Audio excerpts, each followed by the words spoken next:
பிடி பிரேயர்களுக்கு வணக்கம். இந்த வாரம் நாம் பார்க்க இருக்கும் அடுத்த cinema Kingdom of the Planet of the Apes. படம் பேரே கொஞ்சம் பெருசாக இருக்கும், ஸ்டில் அட்ஜஸ்ட் பண்ணிக்கலாம். படத்துடைய ஒன்லைன் என்ன, இதெல்லாம் நல்லா இருந்துச்சு, எது ஒர்க் அவுட் ஆல வேர்டிக்ட் அதை அந்த வீடியோவில் பார்க்க போகிறோம். பிளானட் ஆஃப் த ஏப்ஸ் அப்படிங்கிறது கடந்த சில ஆண்டுகளாகவே வந்து கொண்டிருக்கிற ஒரு பட தொடர். ஒரு 3 பாகங்கள் ஏற்கனவே வந்துருந்துச்சு.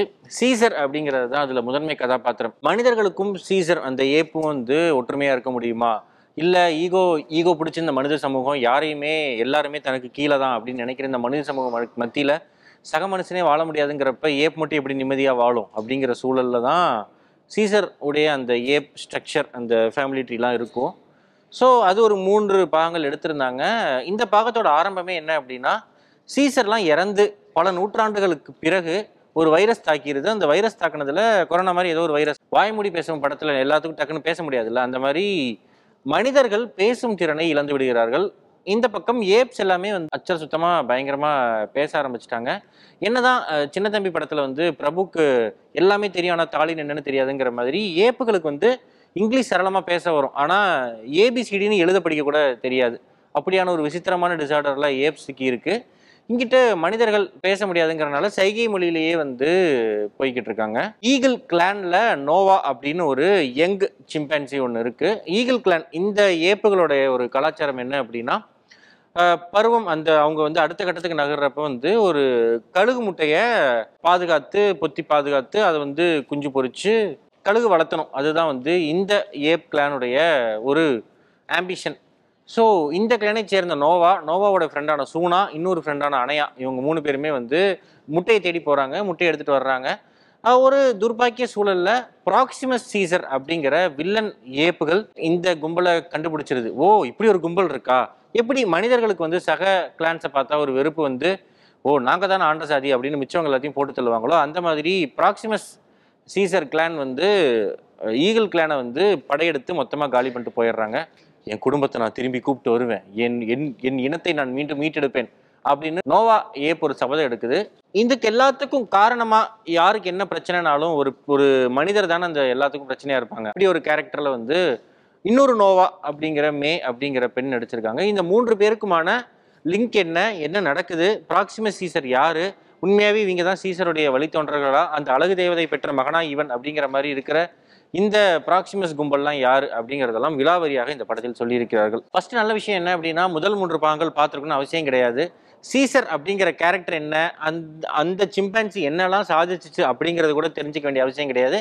ஏன்னா சீசர்னு ஒருத்தர் வாழ்ந்ததாகவும் அவர் சில விஷயங்கள்லாம் சில அதிசயங்கள்லாம் நிகழ்த்தியதாகவும் இதில் ஓராங்கூட்டனே அப்பப்போ சொல்கிறனால, ஓ சீசர்னா இப்படி தான் இருப்பார் போலன்னு புதுசாக பார்க்குறவங்க தெரிஞ்சுக்கலாம். ஏற்கனவே பார்த்தவங்களுக்கு சீசர் பற்றி தெரியும், சீசருடைய அந்த ஜெனரல் பேக்ட்ராப் பற்றிலாம் தெரியும். ஸோ முன்னாடி பாகங்களை ரிவிஷன் பண்ணிட்டு போகணும்னு எந்த அவசியமும் கிடையாது. அது முதல் ப்ளஸ். 2வது ப்ளஸ், ஒரு வித்தியாசமான ஒரு ஏப் கிளான், அவங்களுக்குன்னு ஒரு கஸ்டம்ஸ், அதை அவங்க எப்படி ஃபாலோ பண்ணுறாங்கன்னு எடுத்துக்கிட்டதாகட்டும். அதே மாதிரி மனிதர்களைப் போலவே என்னதான் நம்ம வந்து குரங்குலேருந்து வந்தோம்னு சொன்னாலும் மனிதர்களைப் போலவே ஏப்பும் அட்வான்ஸ் ஆக கேம் ஆஃப் த்ரோன்ஸில் செர்சி சொல்லுவாங்கல்ல, பணம் பெருசா பவர் பெருசானா பவர் தான் பெருசுங்கிற மாதிரி அந்த பவருக்கு அடிக்கிற அந்த ஒரு வெறியில வந்து ஏப்புகள் எவ்வளவு தரம் தாழ்ந்து மனிதர்களைப் போல் கேவலமாக நடந்து கொள்கின்றன அப்படிங்கிறத வந்து காட்சிப்படுத்தியிருக்காங்க. முந்தைய பாகங்களையுமே ஒரு கோபம் மாதிரியான விஷயங்கள் வந்தா, என்ன நீ காயப்படுத்தினால உன்னை நான் திருப்பி அடிக்கிறேன்டா அப்படின்னு ஒரு ஏப் ஆரம்பிக்கிறது தான் முந்தைய பாகங்கள்லையுமே கதையா இருக்கும். ஸோ அந்த கான்ஃப்ளிக்ட் இதுலையுமே நல்லா கேரி பண்ணியிருக்காங்க. நமக்கு குடும்பத்தில் 1000 பிரச்சனை இருக்கலாம், ஆனால் நமக்கு இருக்கிறது ஒரு குடும்பம் தாங்கிற மாதிரி நோவா அதோட ஃபேமிலியை எப்படி மறுபடியும் ரீகன்ஸ்ட்ரக்ட் பண்ணி எல்லாத்தையும் கூப்பிட்டு வருது அப்படிங்கிற பொசிஷன்ஸும் நல்லா இருந்துச்சு.